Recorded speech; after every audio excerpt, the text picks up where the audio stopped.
Have you ever, stopped and questioned the usual advice about money?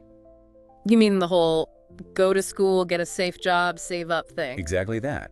What if, maybe, the real smarts about finance come from somewhere else entirely? From someone who looks at money, investing, just totally differently. Yeah. Well, today we're doing a deep dive into Rich Dad, Poor Dad, Robert Kiyosaki's book. Oh, yeah. The personal finance classic came out back in, what, 97? That's the one. Yeah. And it really has shifted how millions of people think about getting wealthy. It definitely made waves. So the core of it really is this contrast Kiyosaki sets up. Between the two dads, right? Right. He Yeah. talks about his poor dad that was his actual father, highly educated, a teacher, valued, formal schooling and job security. The traditional path. Totally. And then there's the rich dad. Now, this was his friend's father. An entrepreneur. Yeah, a wealthy entrepreneur who taught him these street smart lessons about money, about assets, financial freedom, stuff you wouldn't learn in school. It's a powerful setup. It really is. People call it a mindset shifter for a reason. It Right. kind of shakes up what you thought you knew about earning, saving. Mm-hmm.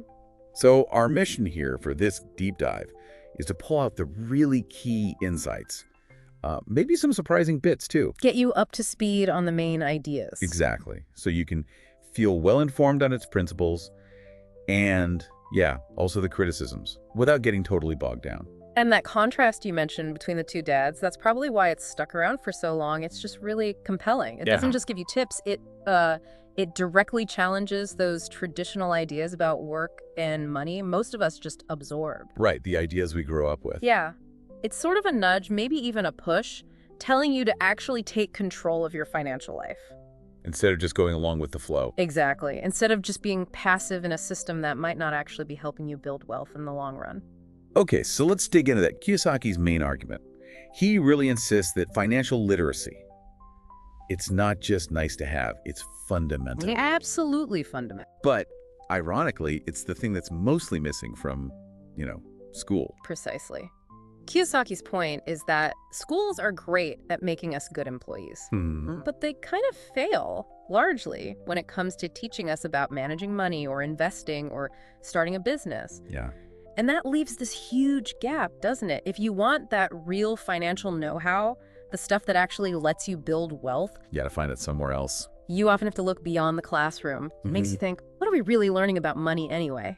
And once he sets up that foundation, that idea, he gives us the tools, or at least the concepts, starting with maybe his most famous one. The asset versus liability distinction. Yes. And most people think, okay, I know what an asset is. But Kiyosaki kind of flips that understanding on its head, doesn't he? He totally does. He's not just giving dictionary definitions here. He's pushing us to see what really grows our wealth versus what... So he says the rich focus on buying assets. Things like investments, properties that generate cash flow, businesses, basically anything putting money in your pocket. Okay, putting money in. Yeah. Whereas the middle class, he argues, often buys liabilities that they think are assets. Like what? Well, think about a brand new car. It loses value the second you drive it away. True. Or even your main home. If it's mainly just costing you money, mortgage, property taxes, repairs without generating income, he'd lean towards calling it a liability in terms of cash flow. Interesting. So it's not saying don't own a home. No, not necessarily. It's about how you view its financial impact. Is it feeding you money, or are you feeding it? So it boils down to the direction the money flows because of that purchase. Exactly. Into your pocket or out of it. He wants us to see every choice as either building an income stream or digging a financial hole, Pretty much. Build a pipeline or create a drain. which connects directly to his advice about working. Work. Work to learn, not just to earn. That sounds kind of counterintuitive at first. It does, yeah. But it's not about ignoring your salary completely. Right. It's more about recognizing that sometimes taking a job that pays less but teaches you crucial skills. Like sales. Or marketing. Yeah, or even just getting comfortable speaking in public. That experience can be a much better long-term investment than just grabbing the highest immediate paycheck. So you're building skills that will pay off later. You're building your human capital, as he'd put it, not just your bank balance right now. It makes you ask yourself, is this job helping me gain skills for real financial independence, or am I just swapping hours for dollars? And related to that, the idea of building skills, he also talks quite a bit about fear, how fear holds people back, and the need to take calculated risks. Yeah, he definitely explores how common fears like the fear of losing money or the fear of not having that steady paycheck. Yeah, those are big ones. Huge. And when you combine those fears with a lack of financial know-how, that's what keeps people stuck in, well, what he famously calls the rat race. The rat race. Yeah. That endless cycle. Yeah, just chasing the next paycheck, Mm. which Kiyosaki argues is a trap, often self-imposed, even if you earn a lot of money. So it's not just about income level. No. The real insight, I think, is about understanding the system that keeps people tied to jobs, working for money, Instead of having their money work for them. Okay, which leads us perfectly to the ultimate goal he seems to push for. Entrepreneurship, passive income. Yes, exactly. Starting businesses, generating income streams that don't require you to constantly trade your time. Right. The really compelling part there is his focus on designing assets that produce cash flow. Like a rental property. Yeah, maybe a multi-unit rental or a business that can mostly run itself. He talks about stocks, real estate, building businesses, all aimed at getting your money to start doing the heavy lifting instead of you doing all the work.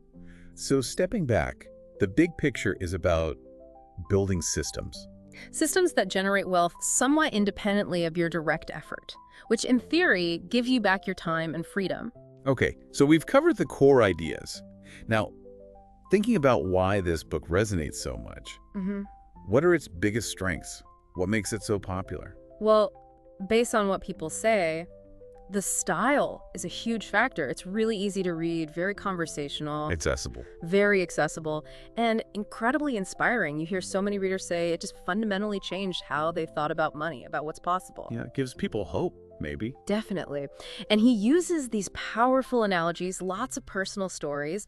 Whether they're completely factual or not is another question, but they make the point stick. They make complex ideas feel relatable. Relatable, yeah. Yeah. And he introduces these concepts in simple, digestible ways that just seem to click for a lot of beginners. Okay, makes sense.